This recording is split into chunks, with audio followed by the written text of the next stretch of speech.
Hello, and welcome to Pro-Life Primetime News. Today is Friday, September 2nd. I'm Teresa Watson. And I'm Leslie Palma. Tonight I will bring you a report that will seem like something from a bad science fiction movie. Leslie and I will discuss new lines of attack against pro-lifers with our guest Brad Mattis, and I'll be telling you about the upcoming National Day of Remembrance. I'll be telling you how the Federal Trade Commission is finally cracking down on geolocation data sales, although the reason is a bit skewed. And I'll have abortion news from around the country. Stay tuned for an update on all the political news from this week.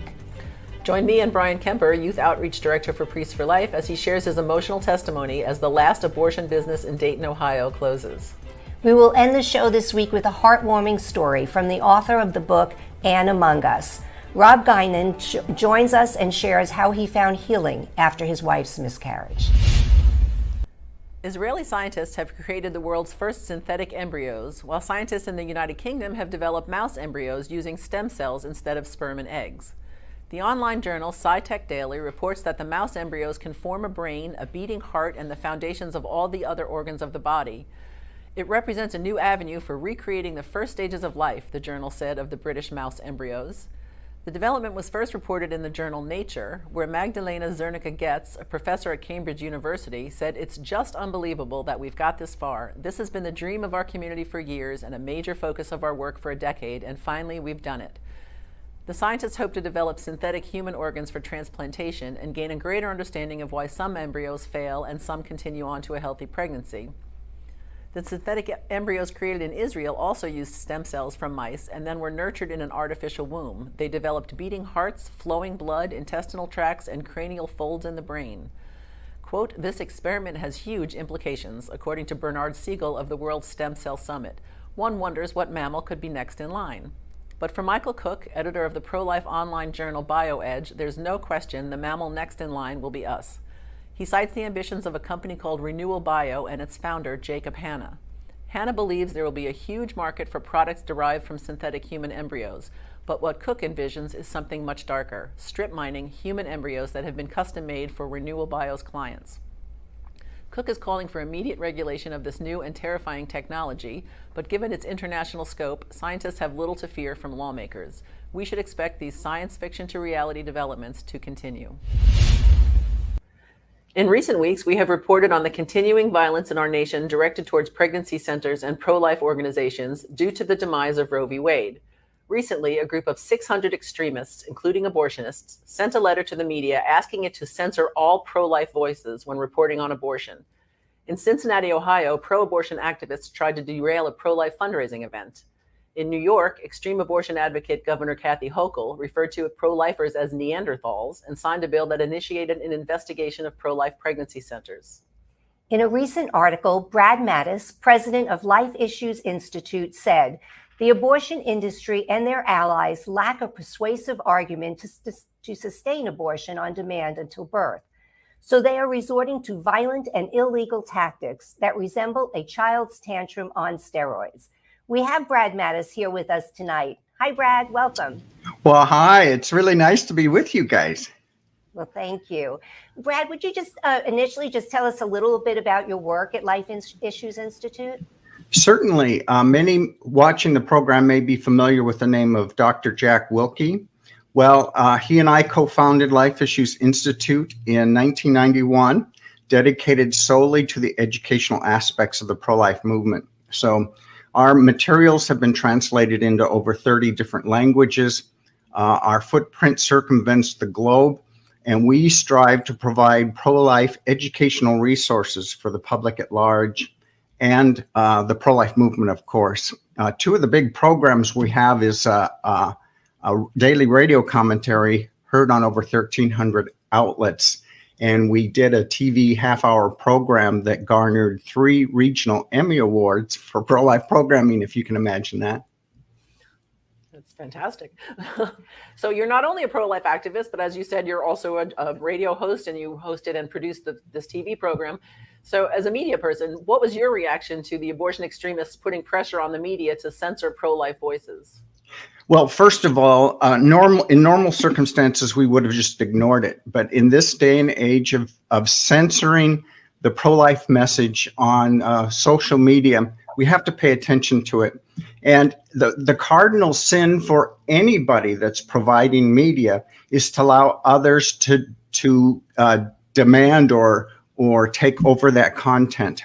That is an absolute no-no in the media industry. And we are really concerned that Google and the others will cave to pressure, as we have seen them do very recently, tagging pregnancy help centers throughout the nation, making sure that women who might be looking for an abortion and go there are aware that they are a pro-life organization up front. Well, Brad, it seems like the right to freedom of speech has been removed, but just for pro-lifers. What do you think? Oh, absolutely spot on right. We have seen time after time after time, Life Issues Institute included, we were doing a two-phase online media purchase leading up to Dobbs, and everything was going great. 10,000 people a day were watching our videos. And then the leaked document came out and Google throttled the program. We went from 10,000 to 2,500 a day. Wow. And Brad, there was an event in Cincinnati recently where activists did all they could to block it. How did that go down? And this is a testimony to the tenacity of pro-lifers. Yes, Pregnancy Center East, the most effective pregnancy center in Cincinnati, where my wife and I lived for 28 years, was holding their summer social called Boots and Bottles. And they were holding it at a brewery, and then they had a food truck there to serve the guests. Just a fun thing. Well, pro-abortion extremists harassed the brewery, not only one, but multiple breweries, and forcing Pregnancy Center East to move their location 4 times just a week prior to the event. Wow. And they ended up having to move across the state line to Kentucky, across the river. And there's an organization called, or a company called Boone County Distilling Company, that with a 3-day notice took the bold stand of hosting that program. And then the caterer couldn't come across the river because he didn't have a license for Kentucky. So Harmon's Barbecue stepped in to provide the food. And I would encourage people to reach out to Boone County Distilling Company and Harmon's Barbecue and let them know how much you appreciate their bold stand for life. Absolutely. Wow, what a great story. Well, Brad, recently Governor Hochul from New York referred to us pro-lifers as Neanderthals. If you had an opportunity to chat with her and other politicians that feel that way, what would you say? Well, first of all, I've been called so much worse than a Neanderthal that didn't even scratch the surface of our thick skin in the pro-life movement. What I would say to her is you need to concentrate and investigate the pregnancy centers that have been firebombed in your state instead of passing legislation that begins an investigation of all these centers. It is not the centers that need investigating, but the domestic terrorist attacks that do. She signed legislation that gave coverage, blanket coverage for abortionists so that they're protected from malpractice suits. No matter how badly they botched that abortion, women now are stripped of their right for recourse if they have been the victim of malpractice. And Brad, as you're aware, since Roe v. Wade was overturned, abortion activists have flooded news outlets with lies and half-truths about state abortion bans restricting women's health care, for example, in the case of an ectopic pregnancy. But the American Association of Pro-Life Obstetricians and Gynecologists is working hard to make known that pro-life laws ban killing, not medical care. Can you comment on that situation? Oh, yes, that's a good question. I'm glad you asked it. When the other side doesn't have an argument to sell abortion on demand throughout pregnancy, they resort to lies and attacks and attempts to keep us silent.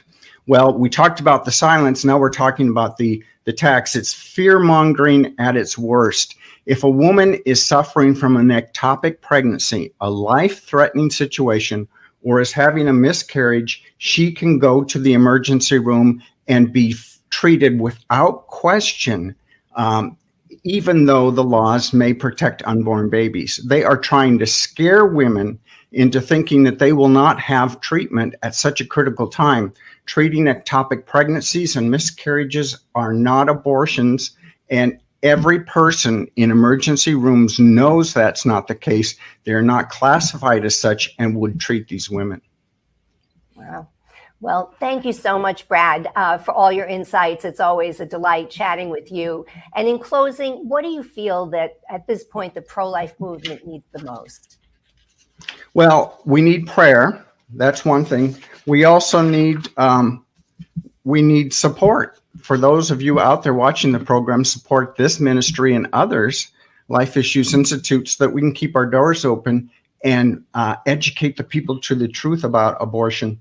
You know, we are doing this for the babies who have been pulled limb from limb in the abortion chambers. So being called a Neanderthal is nothing compared to what they go through. And we do it for the mothers and fathers who have been marred physically and psychologically from an abortion in their past. There's hope and healing through pro-life groups. So if you're one of those, come see us.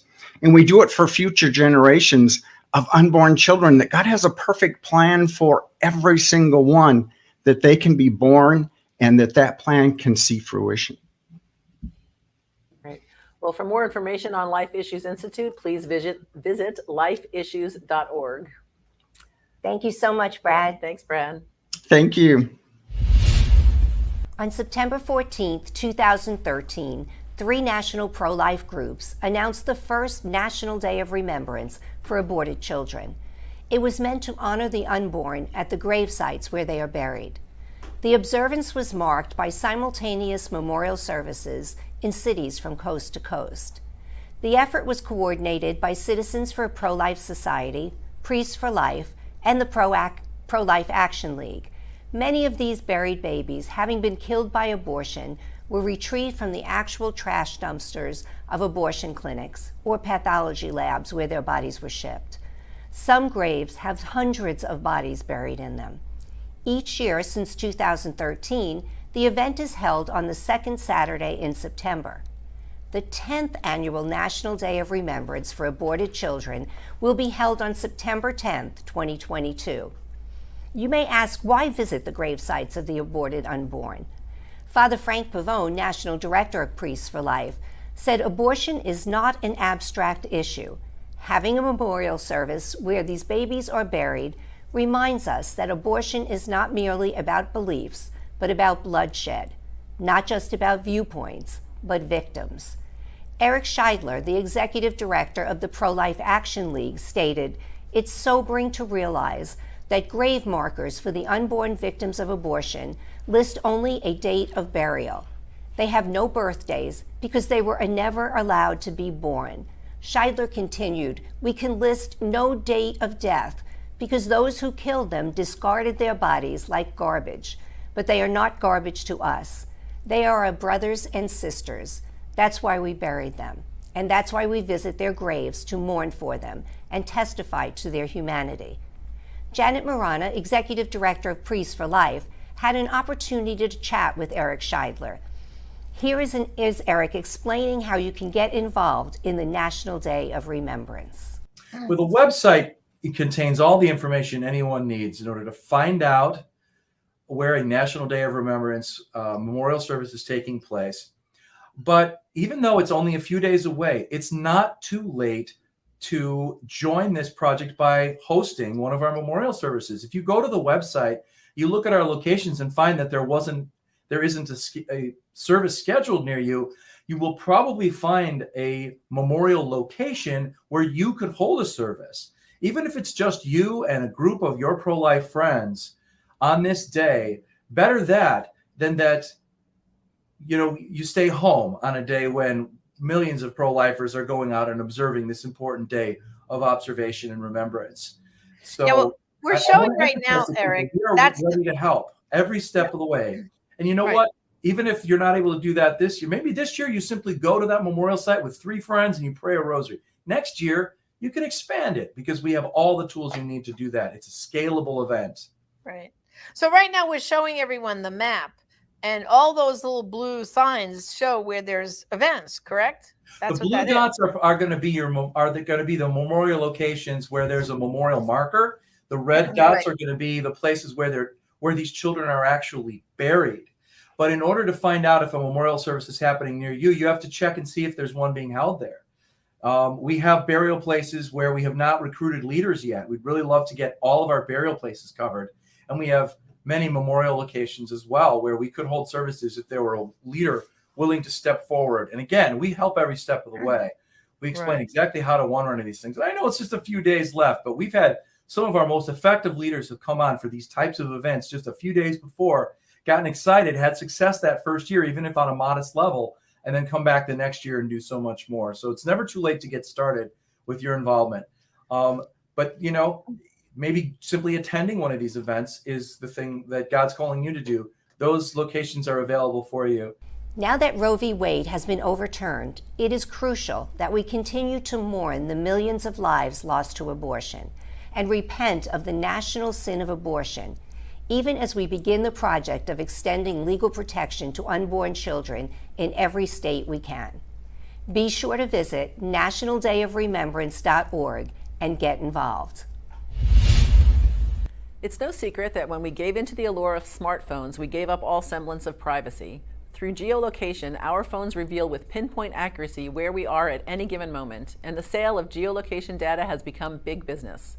Through geolocation, battered women who flee to shelters have been found by their abusers. Clergy who have been using hookup apps have been outed in the media. Stalkers have found the home addresses of their victims. Now the federal government has decided to get involved in the geolocation issue. The Federal Trade Commission has sued the Idaho-based data broker Kitchava after abortion advocates claimed new state laws restricting abortion could lead to abortion seekers' location histories being used against them as evidence of wrongdoing.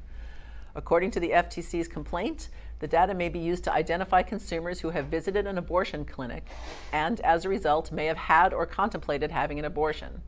The federal agency claims that in the data the company included in a free sample, it was possible to track a woman's phone from an abortion business to her home.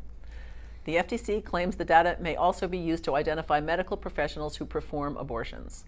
The sale of geolocation data has been a gross violation of privacy for years, and cracking down on it is a good idea. But the fact that government action only came in the wake of the overturning of Roe v. Wade says a lot about the skewed priorities of the current administration.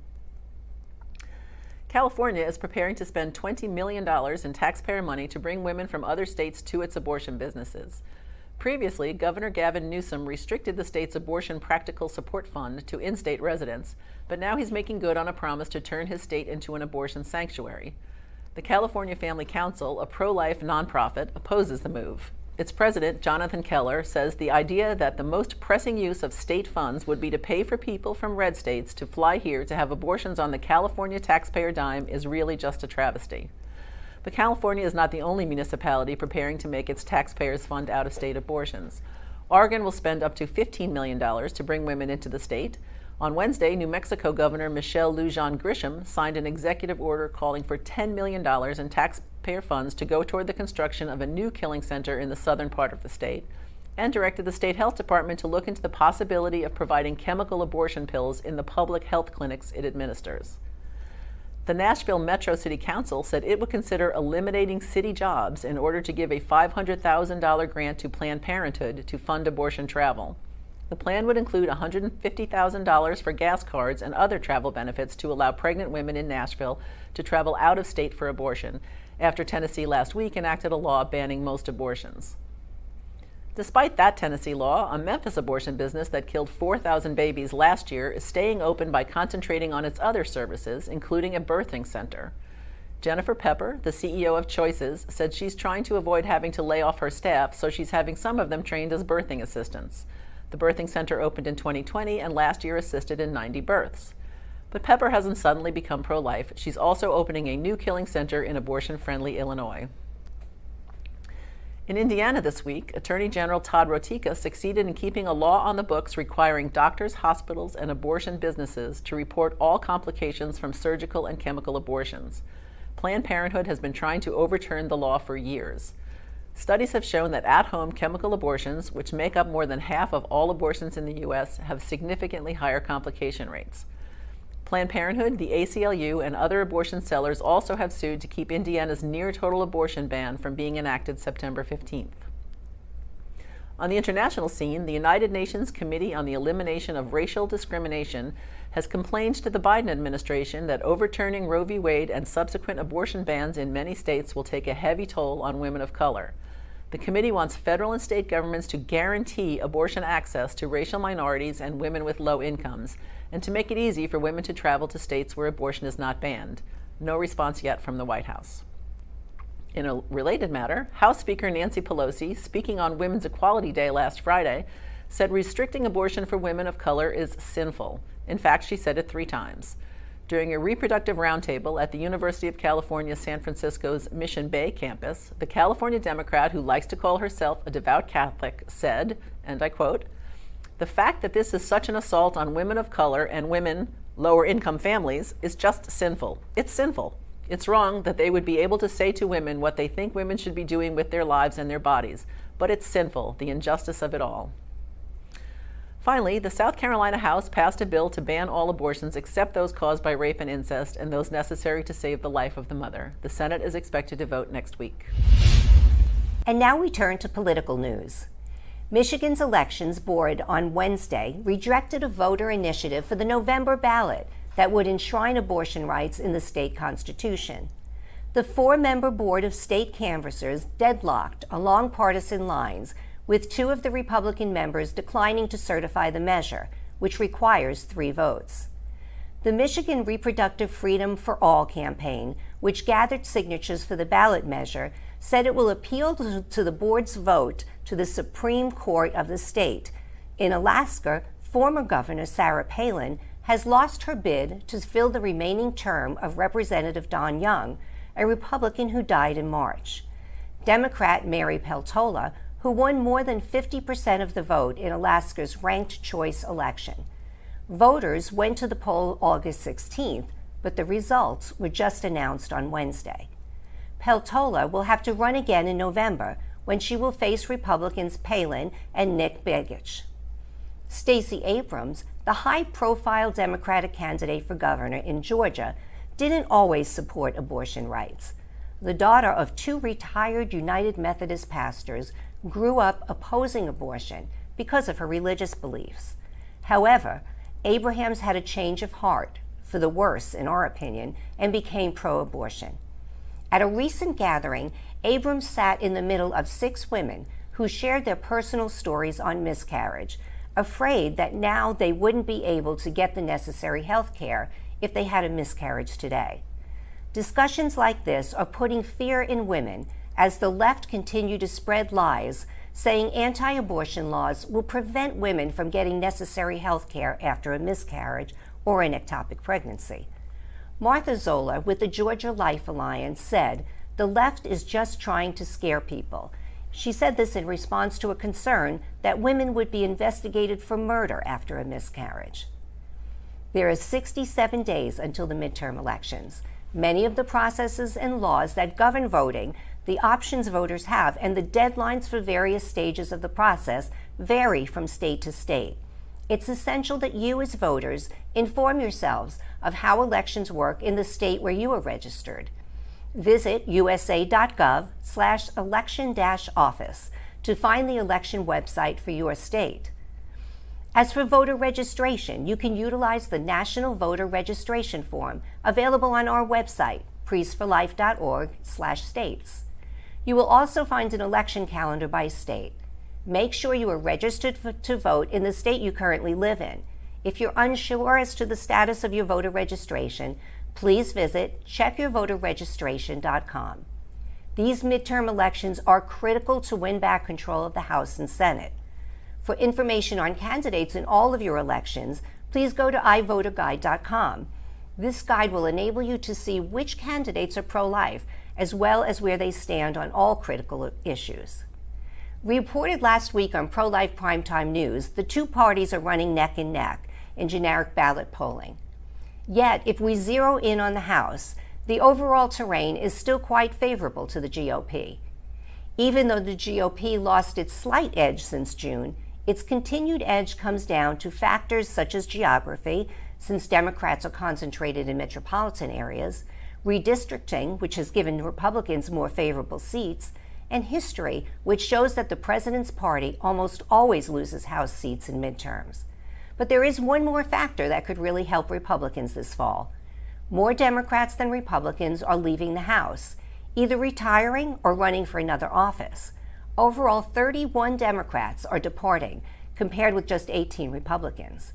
House members from the president's party tend to leave Congress in greater number because the midterms usually go poorly for their side. But Republicans need to flip just 4 seats to gain majority in the House. And it's possible GOP victories in seats left behind by outgoing Democrats will account for at least that many. And in closing, we invite you to please join us in a 9-week prayer campaign beginning on Tuesday, August 6th, running through Election Day, November 8th, by praying our prayer for our nation as we prepare to elect our leaders. This prayer can be found at electionprayer.org, where you can find an English and a Spanish version. Please be sure to join us in this novena. And that's political news in a nutshell. Dayton is a city of 140,000 people in southwest Ohio. Once it was home to 3 very busy abortion mills, but now it's down to just one, and that one is closing within the next several weeks. Priests for Life Youth Outreach Director Brian Kemper has a long history with that particular abortion business, so we've invited him on to tell us about that history and what it means that this place is closing. Welcome, Brian. Well, hey, Leslie, how are we doing today? We're very well. So it's a great time in Dayton. I bet it is. It's amazing. Leslie, I came here in the 90s as part of a big week-long rescue event where I was arrested several times for rescuing, for putting myself in front of the abortion mill door. And, not knowing that I'd ever live in this area, but I ended up with federal injunctions against me. One of them by Janet Reno, stating that I couldn't be within so many feet of the abortion mill here in Dayton. And when I moved here, it was the last abortion mill left. And I've been here for 15 years. Anytime I go there, I have to stand across the street away. But we have just found out that finally the last abortion mill in Dayton, Ohio, owned by abortionist Haskell, will be closing on September 15th of this year. So it's a huge celebration here in the Dayton area. I bet it is. Congratulations. So I guess your injunction just goes away when that happens. I mean, is there anything formal that? Yeah, that's it for that. Like, it's one of the it's the last abortion mill in America or on the planet that I'm not allowed to be within so many feet of, because I did the horrible act of kneeling down and praying in front of the door and refusing to leave.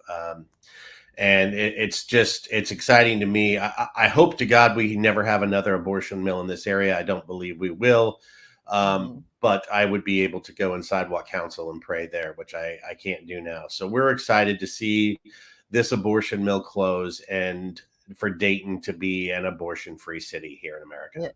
Is there anything planned on the day after it closes or anything? There is some talk of some celebration. There was about to be a 40 Days for Life event that would be going on here. So that will be changing. I will be at that celebration, and I'll make sure that there's plenty of pictures for you guys to show.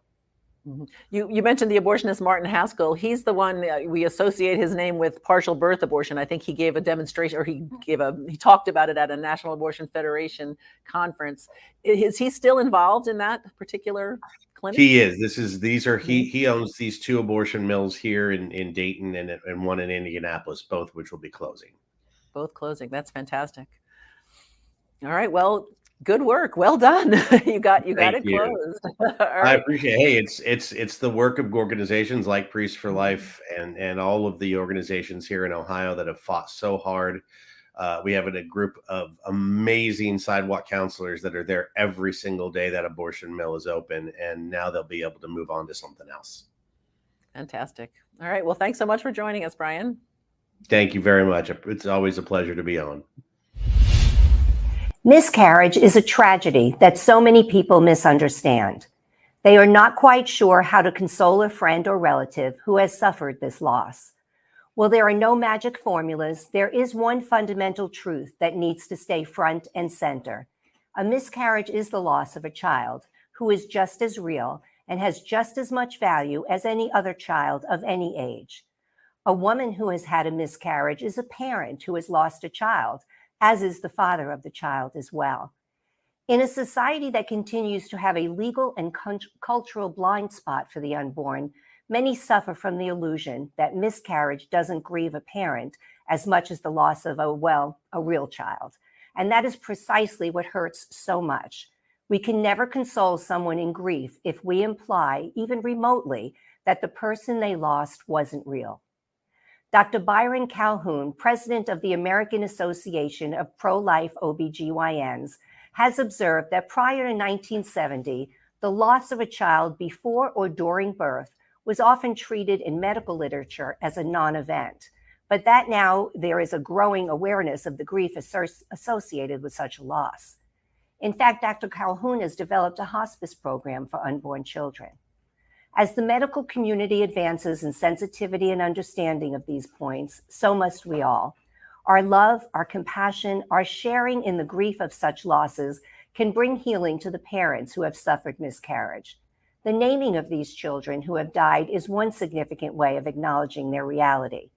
The counting of these children matters too, so that if a parent is asked how many children he or she has, the child who died before birth is counted as one of them.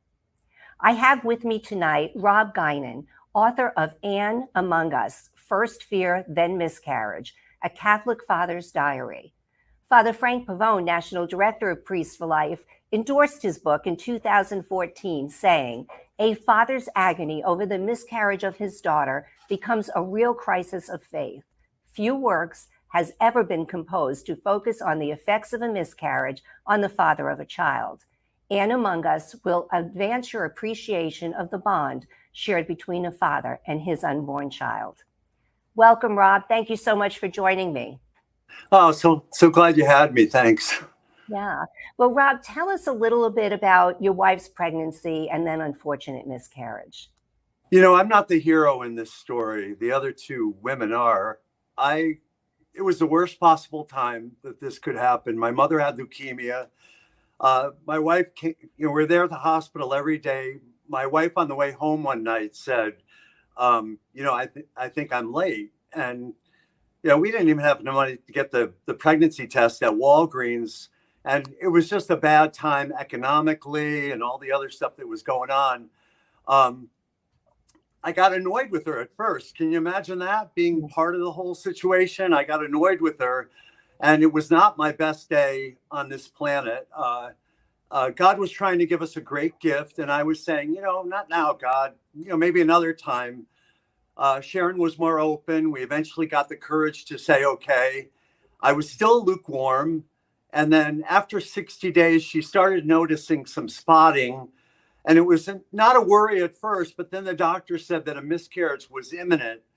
And, it would amaze me about this woman, my wife, is even though she heard that from the doctor, she took prenatal vitamins up to the very end. And then in the end, we saw instead the euphoria of the delivery room. What we really saw was kind of the vulgarity of nature, because it's not what we expected. It's not, it just wasn't where we intended to see this end up, and such is providence, Sure. Well, amongst the grief that you were both feeling, what enabled you then to emerge from this grief and begin writing Anne Among Us? Well, I've always had good relationships with priests. And one priest told me that the letter of Paul to Philemon was a masterpiece of persuasion. He said that he was talking about how Paul was asked to take back somebody who had stolen from him, from Philemon, and bring him back as a brother instead. And I was putting that question to myself, and I was saying to myself, well, in verse 9, Paul is appealing to my love. And then in verse 21, he's appealing to my obligation. And I'm thinking, take my pick. Which one is it going to be? And I would just say that this girl never, she never stole anything except my heart in the end. And she really did get that heart in the end. I was just going to say that she was in every way with us. She was at our dinner table. She went to Mass with us during those 60 days. She went on rides with us. She absolutely felt the stirring of her two brothers and sister around her. And she was very much involved in the rhythms of our everyday life in our family. And just one thing that has to be mentioned here is that being a writer myself and having some success as a writer, I got a little bit of ego there, and I wrote a good story and I shared it with my family at dinner time and our prayer time. And they were really moved, actually, especially my 9-year-old son. And I stuck the story in a dresser drawer and I thought, well, that's it. Let's move on. But did you know that this 9-year-old boy never forgot her? He prayed for her every single night, all the way through high school. And wow. He witnessed to me. Again, I'm not the hero in this story. So, wow. Well, how has this book been used by fathers who've experienced miscarriages? I understand churches have used it. It's been quite extensive help with a lot of different people in a lot of different countries as well, right? Yeah, it's there's an intrigue with it, but I'm not sure that it's not still a very brand new subject. I mean, even I was acting a little bit separate from Sharon and all this stuff while she was going through the real shared experience with Anne. I will say that it's still a new subject. But speaking of fathers, Father Pavone was the first one to spotlight this story. He was the first one to notice its importance out there. He must have seen it as a story that was not told. And he doesn't know this, and maybe he'll find this out today, that the Monsignor in Sandy Hook sent me 2 letters on this story, and he began to use it to help grieving families in Sandy Hook, Connecticut. So it's had a secondary effect out there as well. These children are still with us, and that was a good lesson for me, I think, in all this.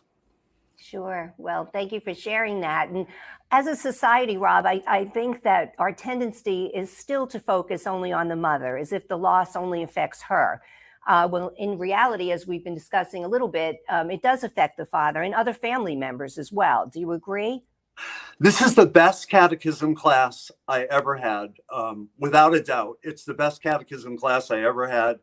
I think fathers should be involved, but, we have a role to play even afterwards. I had to reconcile with this girl afterwards. I really did, because my prayers for her were a little bit lukewarm and kind of scared me a little bit, because I always said I was pro-life.